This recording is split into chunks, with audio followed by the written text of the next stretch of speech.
Halo, Assalamualaikum warahmatullahi wabarakatuh. Ketemu lagi dengan saya Muhammad Ikhlas dalam channel Pengajaraku.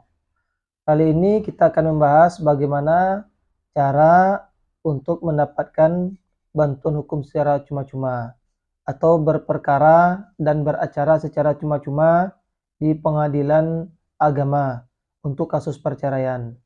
Oleh karena itu, maka ikutilah channel saya ini agar saudara-saudara dapat mengetahui bagaimana cara beracara secara cuma-cuma bagi masyarakat tidak mampu yang tidak mempunyai biaya dalam beracara di pengadilan agama setempat. Maka ikutilah channel saya ini.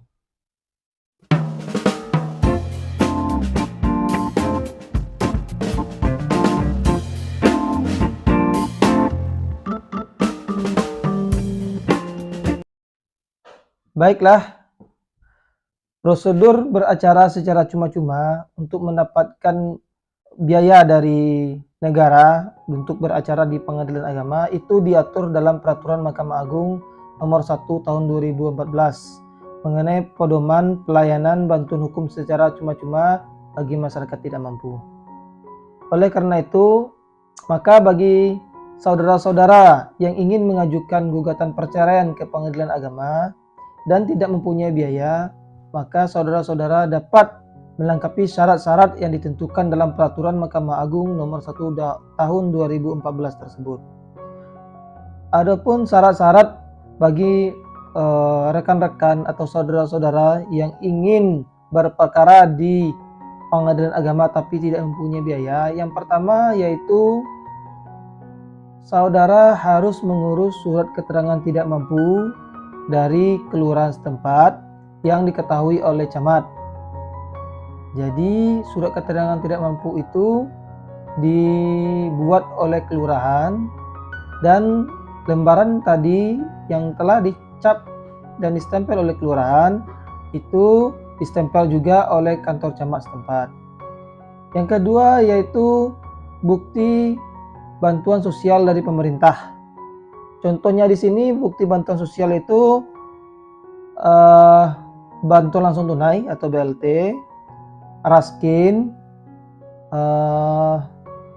dan bantuan-bantuan lainnya yang diberikan kepada masyarakat tidak mampu oleh pemerintah. Nah, itu dilampirkan. Nah, baru dua, yang ketiga adalah surat pernyataan tidak mampu yang saudara buat bahwa saudara tidak mampu dan benar terdaftar dalam DTKS setempat. Selanjutnya semua berkas-berkas tersebut saudara berikan kepada bagian pendaftaran di pengadilan agama setempat. Nanti pengadilan agama setempat akan mengarahkan saudara-saudara bagaimana mendapatkan bantuan hukum secara cuma-cuma tersebut tanpa dikenai biaya sedikit pun.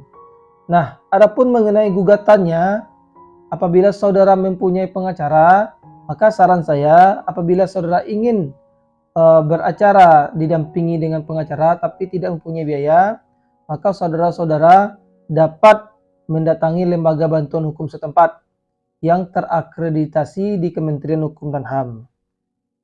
Apabila saudara-saudara telah mempunyai surat keterangan tidak mampu tadi, maka surat keterangan tidak mampu dan formulir permohonan bantuan hukum tersebut saudara berikan kepada lembaga bantuan hukum setempat. Nah, di sini saudara akan dapat dua keuntungan.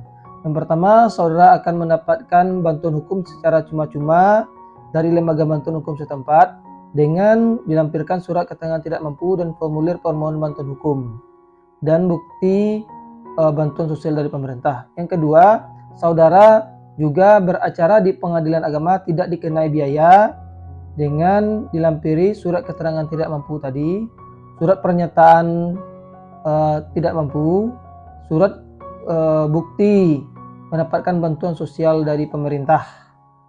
Nah, di sini saudara dapat beracara normalnya seperti masyarakat lainnya yang memakai pengacara, tapi saudara tidak dipungut biaya sedikit pun. Namun apabila saudara tidak mengetahui kantor lembaga bantuan hukum setempat, maka berdasarkan surat keterangan tidak mampu tadi dan surat bukti bantuan sosial dari pemerintah dan surat pernyataan tadi, maka di kepaniteraan pengadilan agama akan mengarahkan saudara ke pos bakum setempat atau pos bantuan hukum setempat di pengadilan agama. Nanti mereka akan menolong saudara-saudara untuk membuat gugatan di pengadilan agama. Nah, gugatan tadilah yang saudara-saudara pakai untuk beracara di pengadilan agama jika saudara tidak didampingi oleh pengacara. Nah, itulah langkah mudahnya bagaimana mendapatkan bantuan hukum secara cuma-cuma, secara lengkap dari saya, terus beracara tanpa dikenai biaya di pengadilan agama setempat. Mudah-mudahan saudara-saudara dapat paham dengan aturan nomor Perma nomor 1 tahun 2014 tersebut dan dapat beracara secara cuma-cuma. Mudah-mudahan apa yang saya sampaikan ini bermanfaat bagi saudara-saudara. Apabila ada pertanyaan, maka komen di link saya ini dalam channel advokatku. Terima kasih. Assalamualaikum warahmatullahi wabarakatuh.